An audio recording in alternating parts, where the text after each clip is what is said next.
On a warm July afternoon in 1954, a plane touched down at Haneda Airport in Tokyo, carrying business travelers from across Europe. Among them was a well-dressed man, calm, composed, and utterly unremarkable, until he reached customs. He looked like any other European businessman of the time. Neatly trimmed beard, confident posture, passport in hand. But when he presented that passport to the Japanese immigration officer, everything stopped. The officer flipped through the document. Standard stamps, official emblems, fine paper stock. But one detail didn't make sense. The passport was issued by a country the officer had never heard of, a place called Taured. Puzzled, the officer asked the man to clarify. Perhaps he meant Austria, or Taured from the old Russian Empire. But the man shook his head and pointed confidently at the passport. Taured, he said. It's my country. It's been around for centuries. The officer, still thinking it was a mistake, called over his supervisor, then another. Soon, multiple officials were gathered around the passport, inspecting it closely. It looked completely authentic, stamped, signed, and even containing previous visas, including Japanese entries from earlier that year. They pulled out a world map and asked the man to show them where this mysterious nation was located. Without hesitation, he pointed to a spot between France and Spain, right where the tiny principality of Andorra sits. But where he pointed, Taured simply didn't exist. And yet, the man remained calm. In fact, he was the one growing concerned. He insisted he'd traveled to Japan several times, that he was here on a business trip, just like before. That Taured was real, with embassies, borders, and history. Why were the officials pretending otherwise?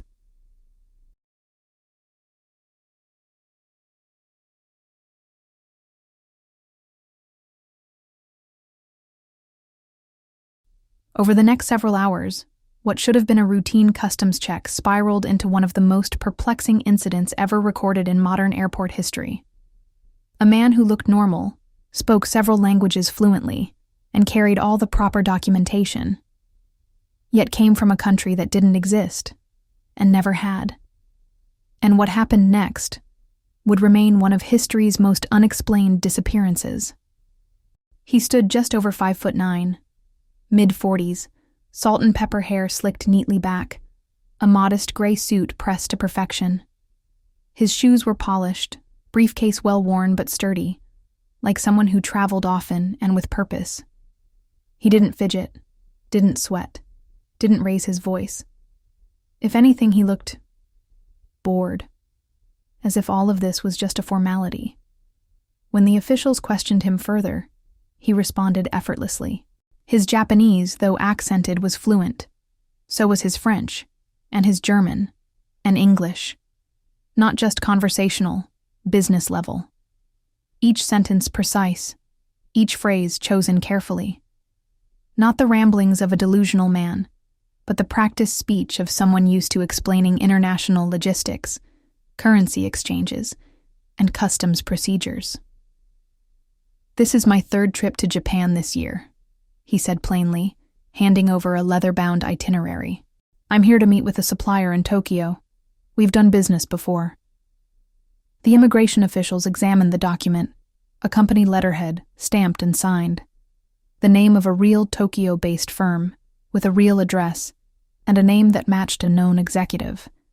It all seemed legitimate, except it shouldn't have existed, at least not coming from where he claimed to be from. His passport, again completely standard in its appearance, listed his nationality as Taured. Dark blue cover, gold seal, text in French, English, and what appeared to be another Romance language that none of the officers recognized. Inside were multiple entry and exit stamps. Tokyo, Paris, Frankfurt, and even a previous arrival in Osaka from earlier that same year. The stamps looked authentic. The ink used was consistent with Japanese customs protocols of the time. Even the formatting and language matched known passport standards. To an untrained eye, it would pass without question. But these weren't untrained eyes. These were seasoned customs officers. And the more they looked, the more nervous they became. Not because the documents looked fake, but because they looked too real. Realer than any forgery should be. One official was sent to contact the company listed on the man's itinerary. Another dug through a registry of international nations. A third was dispatched to contact immigration authorities in Europe. Meanwhile, the man remained calm. He drank water, checked his watch, repeated without frustration that this had all happened before, that he'd arrived in Japan on similar business trips earlier that year and had never once been stopped like this. "If there's a problem," he said in perfect Japanese, "I'm happy to wait." But there was a problem. A big one. When the officer returned from calling the Tokyo company, he looked pale. Yes, the company existed. Yes, the executive the man claimed to be meeting was real. But no, they had never heard of this man. Not his name, not his company, not Taured. The others confirmed the same. There was no country named Taured in any official database. No UN records. No diplomatic relations. No trade listings. Nothing. And yet, here was a man with flawless documentation claiming to be from a place that simply didn't exist.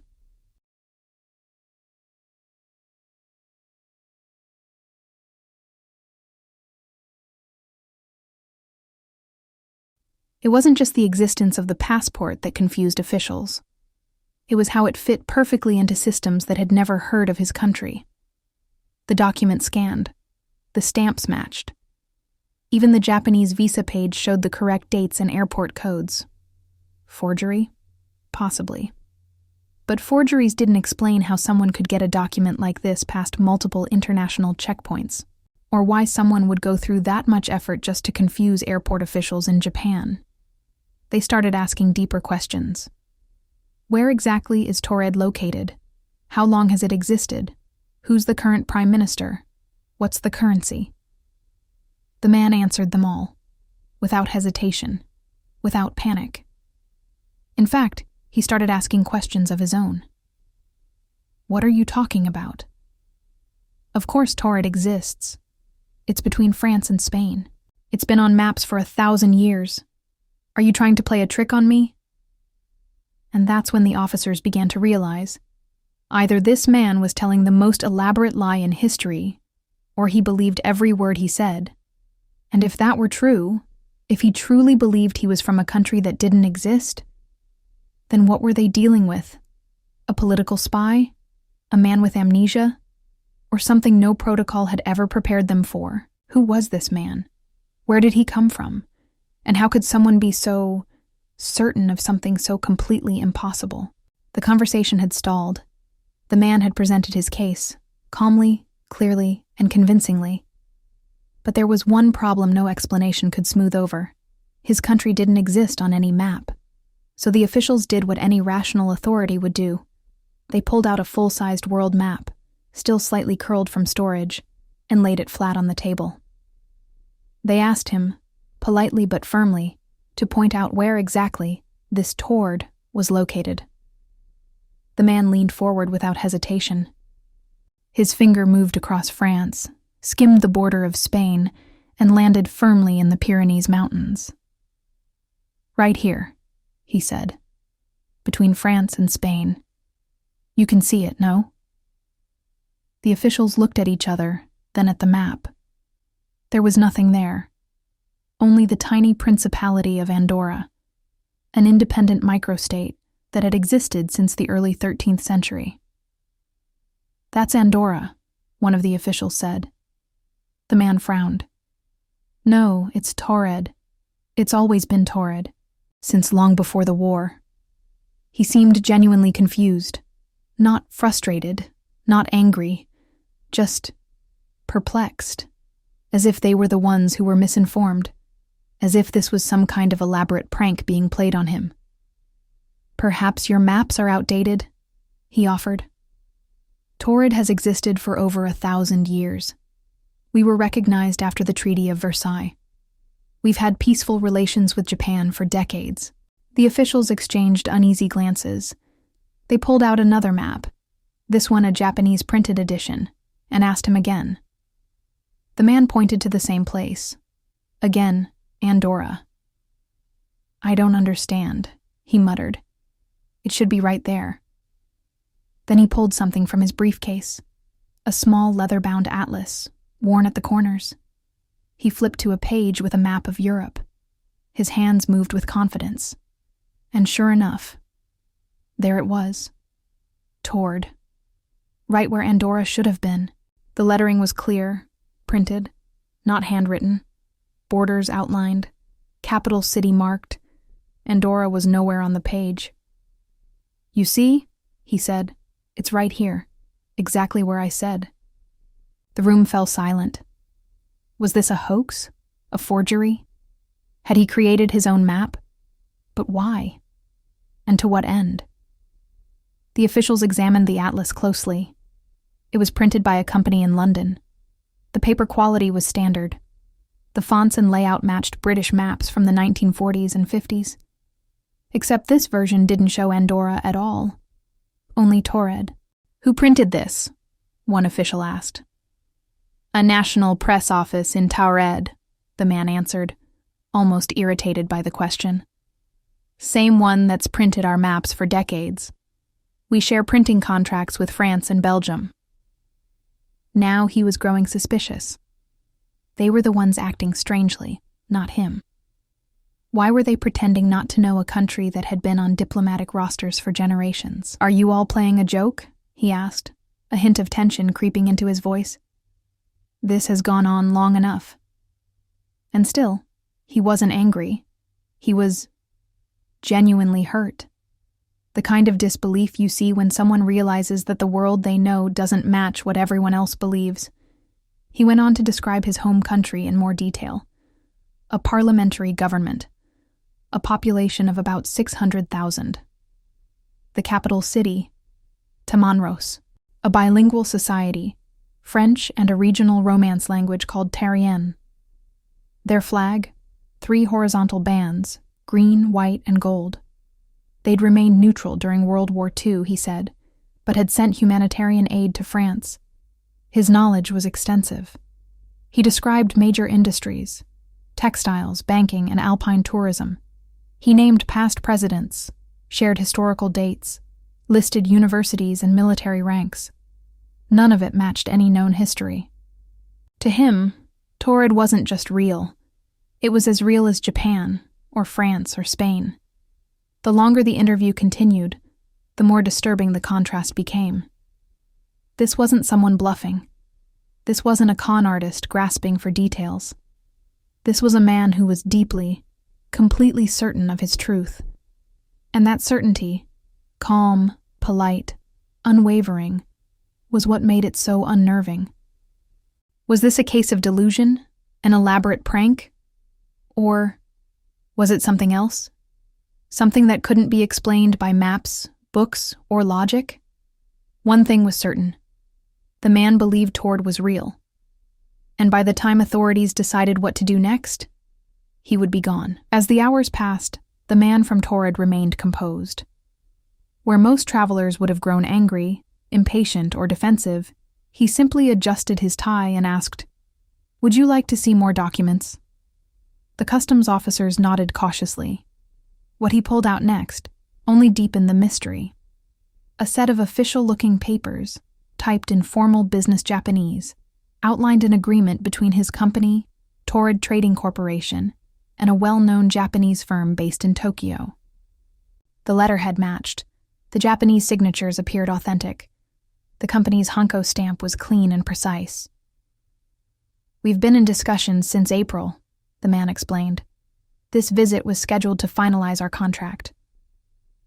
The Japanese officials knew the company he named. In fact, it was one of the country's largest import-export firms at the time. So they made a call. 10 minutes later, an executive from the Tokyo firm confirmed they existed, but had never heard of Taured Trading Corporation, and certainly had never scheduled a meeting with anyone by this man's name. A miscommunication? A mix-up? Perhaps. But what about everything else? The man next presented his wallet. Inside were multiple currencies: French francs, Spanish pesetas, German marks, British pounds, and Japanese yen. All appeared legitimate, worn from use, not freshly printed. The denominations matched those in circulation at the time. Then came his driver's license, issued in Taured, with a clean photo and classification system unfamiliar to Japanese authorities. "Our licensing system is modeled after Belgium's," he said, offering a half smile, "though we've updated it more recently."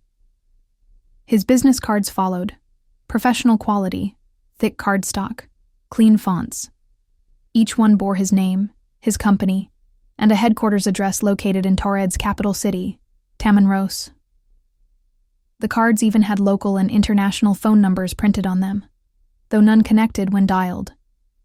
He even had a small booklet of travel insurance papers. All stamped, all dated, all with Taured's National Insurance Agency logo printed across the top. By this point, even the most skeptical customs officer was at a loss. Every document seemed internally consistent. Every detail connected logically to the next. There were no misspellings, no contradictions, no signs of hastily assembled forgeries. It was as if this man's entire identity had been constructed with impossible precision, or perhaps more disturbingly, as if it had always existed in a version of reality that no one else could access. In a last attempt to untangle the confusion, they contacted the Japanese Ministry of Foreign Affairs. A full diplomatic records check was conducted. Nothing. No mention of Taured. No embassies. No diplomatic visits. No treaties. The country simply wasn't on record. The man's brow furrowed. "This doesn't make sense," he whispered. "I've been here before. Twice, in fact. My last visit was just 3 months ago. I even stayed at the Royal Hotel in Shibuya." A call was made to the hotel. Staff confirmed. No one by his name had ever checked in. "You must be mistaken," he said. "Room 2804, top floor. I always request the same suite." But once again, nothing. At this point, the situation had moved far beyond curiosity. The officials were no longer just confused. They were growing alarmed. This wasn't simply a man from a country that didn't exist. It was a man with a fully developed paper trail, every part of which pointed to a place no one had ever heard of. But the man was no threat. He wasn't violent. He hadn't broken any laws. He had the demeanor of a seasoned traveler caught in bureaucratic red tape, polite, professional, logical. Still, authorities had to act. For security reasons, and with no way to verify his identity, they informed him he would need to remain in temporary government custody until the issue could be resolved. He agreed without resistance. No panic, no protest. "This is all just a misunderstanding," he said, calmly folding his passport back into his wallet. "We'll sort it out tomorrow." That night, he was escorted to a nearby hotel under government watch. 2 immigration officers were posted outside his room. The windows were sealed. No phone line was connected. His briefcase was kept with security. It was only supposed to be overnight, but by morning, everything would change. When they opened the door the next day, the man from Taured would be gone, without a trace. The man from Taured had followed every instruction. He hadn't resisted. He hadn't objected. He simply gathered his papers, accepted the situation, and allowed himself to be escorted to a local Tokyo hotel under government watch. The room assigned to him, room 2804, was on the upper floor. It had no balcony. The windows were sealed shut from the inside and couldn't be opened. The air conditioning unit was built into the wall, barely wide enough to fit a hand, let alone a person. 2 immigration officers were posted outside the door all night, working in alternating shifts. The hallway was quiet, dim and uneventful. Inside, the man had a bed, a small desk, a lamp, and nothing else. His briefcase containing the documents, passport, and identification was held by the officers at the front desk. He had nothing but the clothes on his back. Before turning in for the night, he reportedly thanked the guards and said with a smile, "I'm sure this will all be cleared up tomorrow." Those were the last words anyone ever heard from him. The following morning, at exactly 7:15 a.m., one of the officers knocked on the door to escort the man back to immigration headquarters for further questioning. There was no answer. He knocked again, louder, still nothing. With security protocol in place, the officer unlocked the door and entered the room cautiously. The bed was made. The light was off. The window was still sealed shut. The air conditioning unit hummed quietly. But the man was gone, vanished. No sound, no disturbance, no evidence. The room had only one door, and 2 guards stationed outside it all night. Neither of them had seen or heard anything unusual. No one had entered. No one had left. A full sweep of the room was conducted immediately. The ceiling tiles were solid. The vent system was checked, far too narrow for a grown man. No tunnels, no crawl spaces, no access to the exterior. And then came the strangest detail of all. The briefcase, which had been locked in the security room, was also gone. His passport, his documents, his wallet, his cards, all of it, disappeared as if they'd never existed. The security room showed no signs of break-in, no logs of anyone retrieving the case, no fingerprints, no camera footage, nothing. Authorities were baffled. What began as an administrative oddity had escalated into a full-scale mystery. They questioned everyone, hotel staff, officers, even guests staying on the same floor. No one had seen a thing. His image was circulated quietly to other airports, train stations, and diplomatic channels across Japan. Nothing came back. Not a single sighting. Not a single lead. He had simply ceased to exist. And just like the country he claimed to be from, Taured, there was no trace left behind. No records, no files, no answers. To this day, no one has been able to explain what happened in that hotel room in Tokyo. There were no logical exit routes, no missed guard rotations, no unlocked doors, just one impossible truth. A man arrived in Japan from a country no one had ever heard of, and disappeared from a locked, guarded hotel room without a single trace. But the story wasn't over. Not even close. Because what came next were the theories, dozens of them, each more bizarre and more fascinating than the last. A man from a non-existent country, a passport with real stamps, a hotel room escape that defied logic, and no trace, no name, no face, no body, no clue. The story of the man from Taured has captivated imaginations for decades, not because of what we know, but because of what we don't. The deeper you look, the more impossible it becomes to explain. And so, inevitably, the theories began. Theory 1, a glitch in the multiverse. One of the most talked about explanations is also the most mind-bending, the multiverse theory. According to quantum mechanics, there may be infinite versions of reality, each one slightly or dramatically different from the one we know. In this theory, the man from Taured didn't lie. He wasn't confused. He really was from Taured, just not our Taured. Maybe by some cosmic accident, a shift in frequency, a momentary overlap between dimensions, he crossed over into our world. A world where his country didn't exist, where the people he knew, the maps he trusted, and the history he'd lived were simply gone. And just as suddenly as he appeared, reality corrected itself. He slipped back into the universe, where Taured sits comfortably in the Pyrenees, and where no one questions his passport.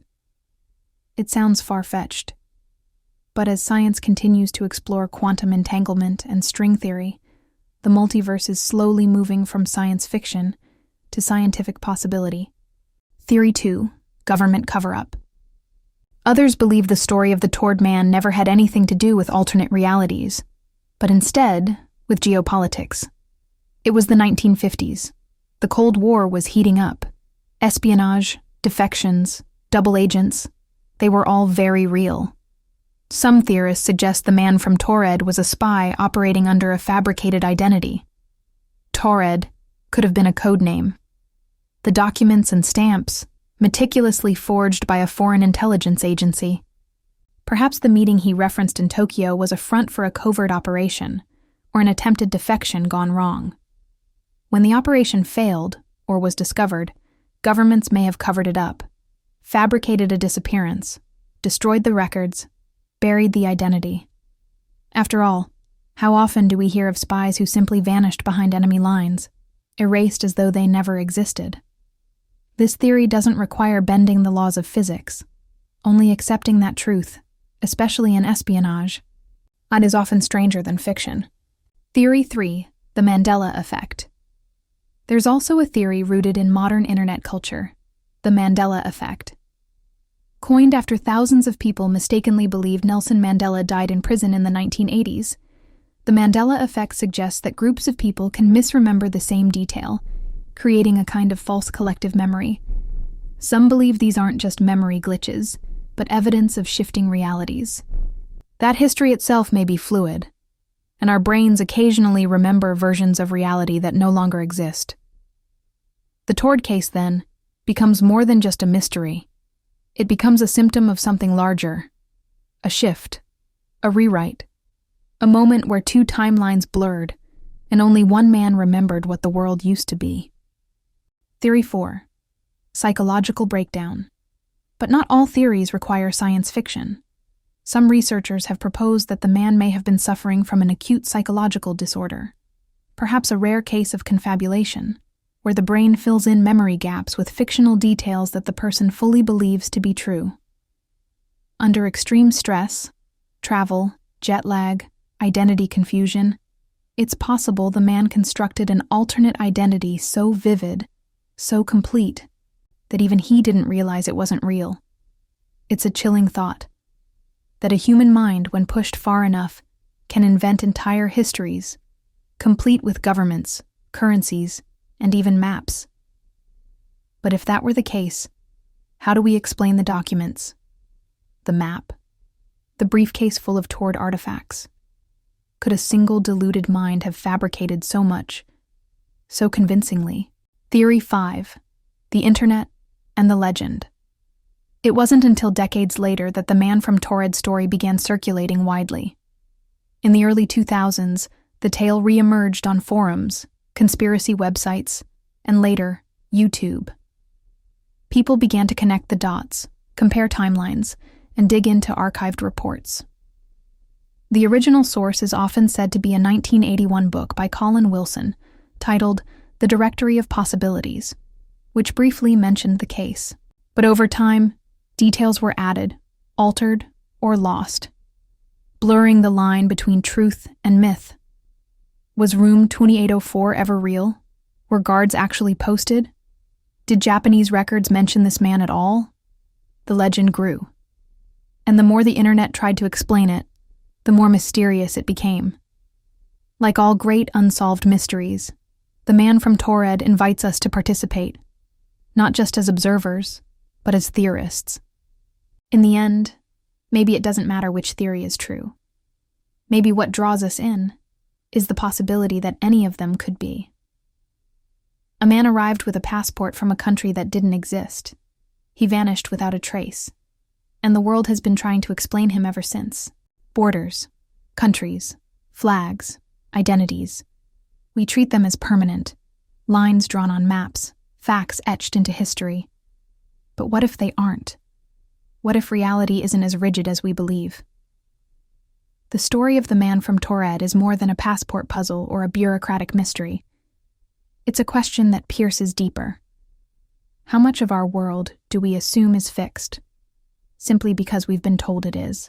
This man, calm, confident, composed, stepped into our reality with evidence of a place no one had ever heard of. He didn't shout. He didn't run. He wasn't confused. We were. And then, just as quietly as he arrived, he was gone. No trail, no answers, no closure. The man vanished, but the mystery only grew. Maybe it was a glitch. Maybe it was a cover-up. Maybe, just maybe, It was a rare peek behind the curtain of the world we think we understand.